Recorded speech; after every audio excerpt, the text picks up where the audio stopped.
of Manchester United and that growing possibility there won't be any forwards coming into the club on deadline day. Kaveh, what's your understanding? Well, I think we should start off by talking about Mathys Tel. And I think the most illuminating way to look at this potential deal is to look at exactly what Sky Germany are reporting. Because a couple of our reporters at Sky Germany have brilliant contacts at Bayern Munich. And all the information about this potential deal is coming out of Bayern Munich. Manchester United, Arsenal are not saying very much. Now this evening, Sky Germany are reporting just now that negotiations between Manchester United and Bayern Munich for Tel have collapsed. And they are also saying the player himself wants to move to Manchester United, but Bayern Munich are not willing to let him go just on loan, because last week they had an offer of £50 million permanent deal. So Bayern Munich saying, look, we understand you want to go to Manchester United, but you're not just going there with a loan and an option. We want something more concrete. Interestingly, Sky Germany also say Arsenal are still in the race to sign Mathys Tel. Now, I don't have information on whether he wants to go to Arsenal, but I'm presuming that if he wants to move to Manchester United, he would also want to go to Arsenal, especially if he watched their performance against Manchester City today. Mark, there was no Joshua Zirkzee, there was no Rasmus Højlund in Ruben Amorim's starting 11 against Crystal Palace this afternoon.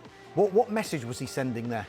I think that was a clear message from the Manchester United head coach to say, I'm not entirely comfortable with the options I have as number nines. That's why I'm prepared to play Kobbie Mainoo as a false number nine. You had Ahmad on one hand, you had obviously Alejandro Garnacho playing on the other side as well. But the fact that you're playing two of your key strikers from the bench shows you actually, I'm not happy, and we've still got 24 plus hours to try and get something sorted. Therefore, my message to the hierarchy at this football club is try and sort this out, because this could be the difference between us finishing strongly this season and not. I want a striker. I'm not comfortable with the ones I have. Therefore, let's try and get something sorted. Now, of course, this was a big topic of conversation in the post-match press conference. Not only the fact that they lost at Old Trafford today, but the fact that they didn't score any goals without a recognised striker on the pitch. And as we say, journalists ready to ask that question to the Manchester United boss to try and get his thoughts and understanding as to why he went with the starting 11 he did. Here's what he said in the post-match press conference. Yeah, we have to improve as a team to score goals, and we are trying the best to improve the team. This market is really hard on the clubs. To make some deals here, it's hard. Then you have this urgency. Sometimes when you are in these moments, you make some mistakes. We are trying everything. Yes, we want so bad to improve. I want so bad to improve the team. I know what the team needs, but sometimes it's possible or not. But we are trying everything. Rob, Ruben Amorim says that they're trying everything. Do you think they need to do something in this transfer window, or do they need to take a step back and then focus on the summer window? I think the number one is the transfer window, because I think they're really starting to plan now for the summer. Because a club like Manchester United, they're going to be ideally in a situation where they're 6 months ahead. So in order to get to the summer, first of all, you have to figure out what is your budgets, what does the club look like now? And that's why I think people like Marcus Rashford going to Villa, that's been on the table. The possibility of young players like Garnacho, maybe Mainoo, moving on, is to balance the books, is to start preparing for what are we going to have in the summer? How do we get players, how do we get money and budgets correct? Well, we also need to release players, because like one of the letters from Manchester United this past couple of weeks was that they're in danger of PSR. So they're starting to clearly plan for that, and also plan for what does a Ruben Amorim team look like, and what does he need? So in order to get that, they're going to have to do it in the summer. Talking of Ruben Amorim, though, what have you made of his start as Manchester United's head coach? Do you know what? I think the number one thing, I really like him. I like who he is. I like how he represents himself. I love how honest he is. He's very truthful. He's very passionate. So I love that about him. And I tell you, it's been very, very difficult. I think what he's realized is this job is harder than what he predicted and anything that he could have imagined. This is way harder than that. And I think there's been a lot of things that maybe he didn't see because, for example, he's looking at Manchester United moving from Sporting and he's looking at it and thinking, oh, I'm going to have a young Garnacho. I'm going to have a young Mainu. I'm going to have a Rashford. I'm going to have a Xerxes just come in, a Højlund, young players. Look at the back. Euro is coming. I got a Martinez. De Ligt has just come in. I've got a decent team. We can add to that. And he's found that maybe all of those players are not going to play for him. They're not the right players for him. And I think that's where his big thing is going to be in the next 3 months. But I like him. I think he's the right guy for Manchester United. Are they going to be able to improve? And improve, I mean, on the pitch is in results, the right people, the right players that he needs. Because what he's done is he spent a few months looking at playing everybody and saying, who's with me? Who's with this Manchester United project and who is not? And I think he's starting to realize who's not right now. Kaveh, Rob says that he is the right guy. What have you made of the media reaction to Ruben Amorim? Do you think they've been fair with him, or do you think that maybe Ruben Amorim's almost playing a blinder here because of all of these comments that he's coming out with? He's almost put the focus on the players, hasn't he?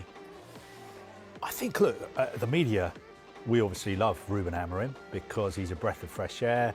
He says what he thinks. He's very honest. He wears his heart on his sleeve. You know, he said a couple of controversial things that people thought he may have sort of got a rap on the knuckles from the people upstairs at United. The first one was when he said this is the worst United team ever. But even though he said that, a player like Mathys Tel, who people were saying he could be the next Kylian Mbappe, he still wants to come to Manchester United. Then he said that he'd rather have his 63-year-old goalkeeping coach on the bench than Marcus Rashford. And people said, what are you doing? Why are you saying that? That is going to affect what Manchester United are going to be able to get for Marcus Rashford. Well, fast forward a couple of days and it hasn't, because on paper it looks like United are getting a pretty decent deal from Aston Villa. Or is it a £40 million option to buy? Aston Villa potentially paying up to 90% of his wages. So I don't think Ruben Amorim, being honest, has actually ended up hurting Manchester United that much.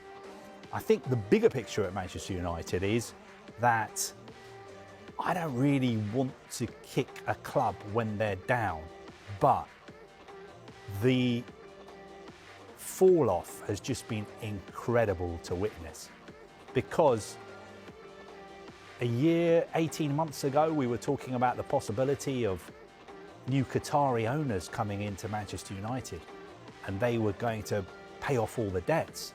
They were going to build a new stadium. They were going to regenerate the whole area around Old Trafford.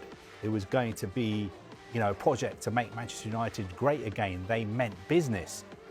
Now, you think every week it's almost worse than it's ever been at Manchester United. You know, I mean, under Ed Woodward, Manchester United were in the top 4 and people were complaining and saying it was a disaster and wanting him out. I'm not saying that things weren't bad under Ed Woodward, but now when you look back at those days, you almost, if you're a United fan, you miss those days because, okay, you weren't winning the title, but under Jose Mourinho, you were finishing second. Under Ole Gunnar Solskjaer, there was still an exciting team and good results, and perhaps United should have stayed with him. So, having said that, I don't want to kick them when they're down. I'm just going to finish off by saying that I don't want to talk about it because, you know, has there ever been a club who have gone from such heights to such depths? And if you ask my personal opinion about why it's happened, I would say it's pretty much all because of the ownership model. And I think any club in the world who have the ownership model that Manchester United have would struggle in the same way eventually. There's been so many changes in football over the last few years. I think the teams that have got good structures, good people, use data to recruit the right players and have really good people around that recruitment process are the ones that are catching up with the top six, or the historic top six. No longer is it about how much money you've got, because everyone's got loads of money. They can all go and attract some of the best players from European football. But you look at Brentford, you look at Bournemouth, look at Brighton, look at Forest. They're all doing better than the likes of Spurs and Manchester United now. Why? And I think you look at every single one of those clubs. It's no surprise when those sides beat United. It's not a shock today that Crystal Palace have beaten Manchester United. It's not a shock when Brighton or Bournemouth beat Manchester United. It's almost expected. This is where United are. Yeah, and because these teams have got such good structures in place and they've done so much good work with recruitment, they've built really good squads, they're coached really well, they've got really good head coaches, that the gap's gone now. And Manchester United have been, you know, they say they want to be best in class, but over the last few years, they haven't been best in class, and that's why they've been caught up. Rob, you obviously played at a time when Manchester United were at their absolute pomp. Can you actually believe the fall off since when you were playing to what they are now? No, I can't believe that. I think it's such a huge drop. It's such a huge drop in who Manchester United are, because when I was playing against Manchester United, you almost went into the game thinking, wow, this is one of the best teams. You look on the side, Alex Ferguson's on the side. You look over here, is Ronaldo's playing. You look at the centre-backs, it's Rio Ferdinand. You look in midfield, there's Scholes, there's Keane, and Van Nistelrooy's over there. And I remember the feeling of, this is so tough. But they're top players. I think the biggest thing is, and the biggest job Ruben Amorim is faced now is, I think the biggest thing is not who the players are, and it's not who they're going to sign, is can you build the culture of winning, the culture of elite professionals in your football club. And it's not the star name that's going to make you better and get back to that level. It's going to be the culture of elite professional masters at work. That's, I think, his biggest job. And I think that's what he's trying to find out, because it's about, okay, who has that already, and then who can we bring in to add to that and continue to build this Ruben Amorim project. One of those star names that's on his way out is Marcus Rashford. When you look at that situation and you've got someone who is one of their own, effectively, and is now leaving the football club, given what's happened in the last 18 months to 2 years, what's your overriding emotion about what's happened to Rashford? For me, like I said earlier, as a romantic football fan of wanting to see a talented player do so well, I'm very sad, because I want Marcus Rashford to do well. I want to see him flying down the wing, and I think, wow, look at his pace, look at his dribbling. What about his cross? What about that finish? I want to say that about Marcus Rashford. So it's sad that I'm not getting to see that, and I'm not seeing that often. And we want Marcus Rashford to be on that level. I hope this Aston Villa move is that, but that's my overriding feeling of the Marcus Rashford situation, because he is a young player that's come through the system at Manchester United. He's been there, and he's been a great player at times, but the last 2.5 years, your level has dropped completely. And unfortunately, because it's dropped so bad, so low, you now have to move on, because you're now not at the elite level. It's up to you whether you want to get back to there. That's going to be the test. That is going to be the test. But you're not at that level. And I think it's one player, and let's not forget there's other players involved with it, that is not contributed to the last 2-3 years of Manchester United's culture dropping down to a low level. Ruben Amorim says Manchester United are trying everything to improve before Monday's transfer deadline, having suffered a damaging defeat to Crystal Palace and lost Lisandro Martinez to injury. The Red Devils' run of 3 wins in all competitions came an abrupt end on Sunday afternoon as Jean-Philippe Mateta's brace helped the Eagles soar to a 4th Old Trafford triumph in their last 6 visits. The 2-0 defeat was United's 11th league loss of the season, underlining the rebuild required at a club that has so far this window brought in Lex left-back Patrick Dorgu, 20, and unproven 18-year-old Arsenal defender Aidan Heaven. The pair were introduced before kick-off, and Amorim hopes further new blood arrives by Monday's deadline as Marcus Rashford prepares to follow Anthony out